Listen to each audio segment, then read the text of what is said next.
அனைத்து தமிழ் உள்ளங்களுக்கும் வணக்கம்.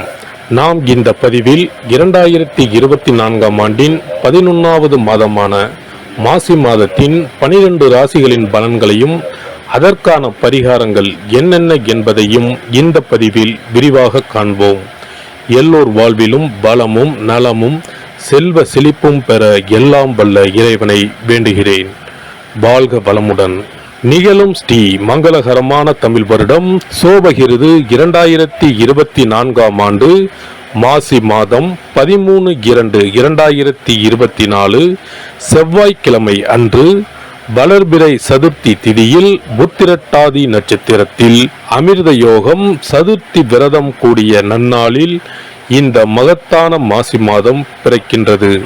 மாத தொடக்கத்தில் மாசி மாத கிரக நிலைகளை ஆராய்ந்து பார்க்கும்போது மேச ராசியில் குரு பகவானும், கன்னி ராசியில் கேது பகவானும், மகர ராசியில் செவ்வாய், புதன் மற்றும் சுக்கிர பகவானும் சஞ்சரிக்கின்றனர். கும்ப ராசியில் சனி பகவானுடன் சேர்ந்து சூரிய பகவானும் சஞ்சரிக்கின்றனர். மீன ராசியில் ராகு பகவான் சஞ்சரிக்கின்றார். தமிழ் மாதங்களில் 11வது மாதமான மாசி மாதம் இது வழிபாட்டிற்கு உரிய மாதமாகும். சூரியன் கும்பராசியில் பயணம் செய்வதால் இந்த மாதத்தினை கும்ப மாதம் என்றும் அழைப்பார்கள். சூரிய பகவான் பிப்ரவரி 13 அன்று மகர ராசியில் இருந்து கும்பராசிக்கு பேச்சியாகின்றார். மாசி மகம் வருடத்திற்கு ஒரு முறை வீதம் மட்டுமே வரும். அதாவது மாசி தமிழ் மாதத்தில் மகம் நட்சத்திரத்தில் எப்போது பௌர்ணமி வருகிறதோ அன்றைய தினம் மாசி மகம் ஆகும். 12 வருடங்களுக்கு ஒரு முறை வருகின்றதை மகா மாசி மகம் தினம் என்று அழைக்கிறோம். இது கும்பகோணம் கும்பேஸ்வரர் கோவிலில் வெகு விமர்சையாக நடைபெறும். அதேபோல் திருக்கோஷ்டியூர் பெருமாள் கோவிலிலும் இந்த திருவிழாக்கள் வருடத்தில் ஒரு முறை வருகிற மாசி மகத்தில் நடைபெறும். இந்த நாள் எதற்காக நாம் கொண்டாடுகிறோம் என்றால், நமது பாவங்களை போக்கவும், பித்ருக்களை வேண்டுவதற்கும், தோஷங்களை போக்கவும் மற்றும் மகப்பேறு கிடைக்கவும் நாம் கொண்டாடுகின்றோம். அனைத்து வருடங்களிலும் ஒரே மாதிரி தேதிகள் வராது. வருடா வருடம் தேதிகள் மாறும். கங்கை, காவிரி போன்ற நதிக்கரைகளில் புனித நீராடி நாம் முன்பின் செய்த பாவங்களை போக்கலாம். அதே சமயத்தில் புனித ஸ்தலங்களுக்கு இந்த நாளில் நாம் செல்வதன் மூலம் இறைவன் அருள் பெறலாம். இந்த நாளில் நாம் அருள்மிகு சிவபெருமான், முருகப்பெருமான், அம்பிகை மற்றும் பித்ருக்களை வணங்கி அருள் பெறலாம். நதிக்கரைகள், கடல்கள், குளங்களுக்கு செல்ல முடியாதவர்கள் உங்கள் வீட்டில் உள்ள தண்ணீரை புனித நீரென நினைத்து கொண்டு நீராடலாம். ஆங்கில மாதம் மார்ச் 5 இரவு 9:30 மணிக்கு ஆரம்பித்து மார்ச் 7 விடியற்காலை 12:05 மாசி மகம் முடிவடைகிறது. கும்பராசி அன்பர்களுக்கு அவிட்டம் 3, 4ஆம் பாதம், சதயம், பூரட்டாதி 1, 2, 3ஆம் பாதம் நட்சத்திரங்களில் பிறந்தவர்களுக்கு இந்த மாதம் அதிமுக்கிய யோக கிரகங்கள் அனைத்தும் பிரமாதமாக சஞ்சரித்துக் கொண்டிருக்கின்றன. ராசிநாதனை விட செவ்வாயும், சுக்கிரனும், சுக்கிரனை விட மாதப்பாதி வரை சனி பகவானும் யோகமான அமைப்பில் அதிர்ஷ்டத்தை தருகின்ற பக்குவத்தில் சுழல்கிறார்கள். ராசிநாதன் ஜென்ம சனியாக ஆட்சி பெற்று 7.5 சனியாக அமர்ந்திருக்கிறார். இதனால் மாதம் தொடங்கியதிலிருந்து 22 தினங்கள் முடிவதற்குள் அதிர்ஷ்ட உயர்வுகளும் அனுகூலங்களும் பொருளாதார மென்மைகளும் உண்டாகும். அதே நேரம் 2 8 அமர்ந்திருக்கிற ராகு கேதுக்கள் அனாவசிய பீதியை, பயத்தை உண்டாக்குவார்கள்.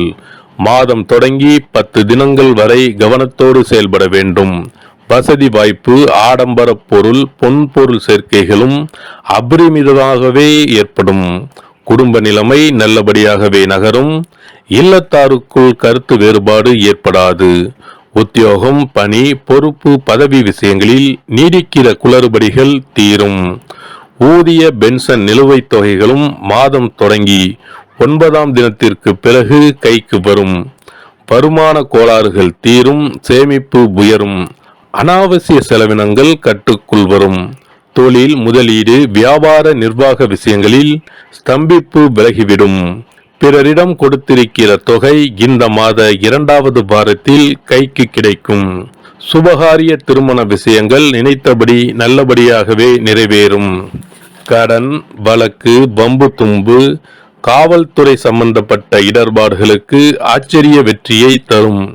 இம்மாத திங்கள் மற்றும் வெள்ளிக்கிழமைகள் அனைத்தும் திருப்பு முனைகளை உண்டாக்கும்.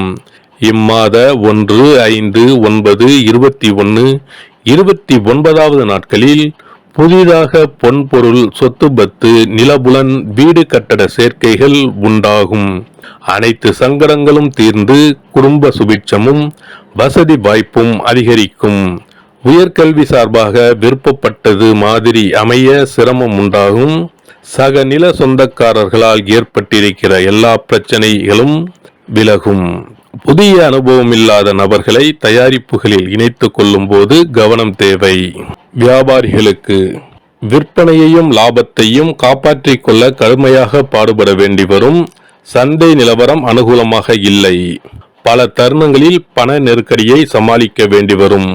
வரவேண்டிய பாக்கிகள் வசூலாவதில் பிரச்சனைகள் உண்டாகும். கலைஞர்களுக்கு புதிய வாய்ப்புகள் அதிக முயற்சியின்றி தேடி வரும். வருமானமும் உயரும். கடினமான பாத்திரங்களில் நடிக்க வேண்டியிருக்கும். இருப்பினும் நடிப்பிற்கேற்ற வருமானம் அதிகமாகவே கிடைக்கும். அரசியல் துறையினருக்கு முன்னேற்றமான மாதம் இது. வழக்குகள் இருப்பின் அவற்றில் இருந்து நல்லபடியாக மீண்டு வருவீர்கள். மாணவர்களுக்கு இரவில் நெடுநேரம் கண்விழித்து படிக்க வேண்டாம். பள்ளி விடுப்பு நாட்களில் வெளியே சுற்றாமல் ஓய்வெடுங்கள். பாடங்களில் மனதை செலுத்துங்கள். ஏனெனில் ஆரோக்கியம் சற்று பாதிக்கப்படுவதற்கும் சாத்தியக்கூறு உள்ளன. விவசாயிகளுக்கு நல்ல விளைச்சலும் வருமானமும் உண்டாகும். சந்தையில் உங்கள் விளைபொருட்களுக்கு நல்ல விலையும் லாபமும் கிடைக்கும்.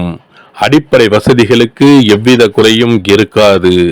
பெண்களுக்கு உடல் நலனில் கவனமாக இருங்கள். கூடிய வரையில் அதிக உழைப்பை குறைத்து கொள்ள முயற்சிக்கவும்.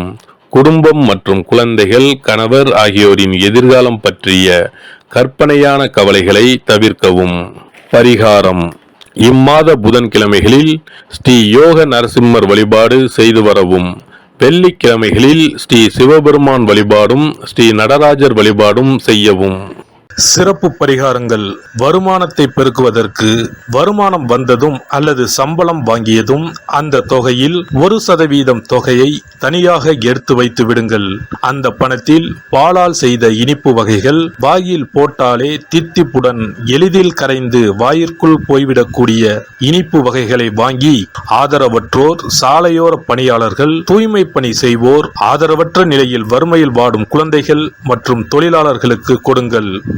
மகிழ்ச்சியுடன் உங்கள் கைகளால் இனிப்புகளை கொடுங்கள். இப்படி செய்வதால் சனி சுக்கிர யோகம் உண்டாகும். இதனால் வருமானம் பெருகுவதுடன் கையில் பணம் சேர்ந்து கொண்டே இருக்கும். வருமானத்திற்கு தடையோ பஞ்சமோ வராது. ஏதாவது ஒரு வகையில் பணம் வந்து கொண்டே இருக்கும். இது தவிர மாத சம்பளம் வாங்கியதும் அல்லது கைக்கு வருமானம் வரும்போது ஒவ்வொரு மாதமும் முதல் செலவாக வீட்டிற்கு கல்லுப்பு, ஊறுகாய் போன்றவற்றை வாங்கி வைக்கவும். கல்லுப்பு, ஊறுகாய் போன்றவை மகாலட்சுமிக்கு மிகவும் விருப்பமான ஒன்று. இந்த பொருட்கள் வீட்டில் இருந்தால் மகாலட்சுமியின் அருள் வீட்டில் இருந்து கொண்டே இருக்கும். எந்த காரணத்திற்காகவும் இந்த பொருட்களை தானமாகவோ கடனாகவோ கொடுக்க கூடாது. தினமும் வீட்டை சுத்தம் செய்து அதிகாலையில் நீராடி வீட்டில் உள்ள மகாலட்சுமியின் படத்திற்கு முன் அமர்ந்து ஓம் யம் ஓம் அங் சிவாய நம, சவ்வும் நம சிவாய நம, ஸ்ரீயும் நம சிவாய நம, அங் உங் வங் சிவாய நம என்ற மந்திரத்தை சொல்ல வேண்டும். இந்த மந்திரத்தை தினமும் சொல்லி வந்தால் பணம் வீணாக விரயமாகாமல் பணம் சேர்ந்து கொண்டே இருக்கும். வாழ்க வளமுடன். இந்த வீடியோ உங்களுக்கு பிடிச்சிருந்தா லைக் பண்ணுங்க, ஷேர் பண்ணுங்க அண்ட் சப்ஸ்கிரைப் பண்ணுங்க. பக்கத்துல இருக்க பெல் ஐகானை கிளிக் பண்ணுங்க. நன்றி, வணக்கம், வாழ்க வளமுடன்.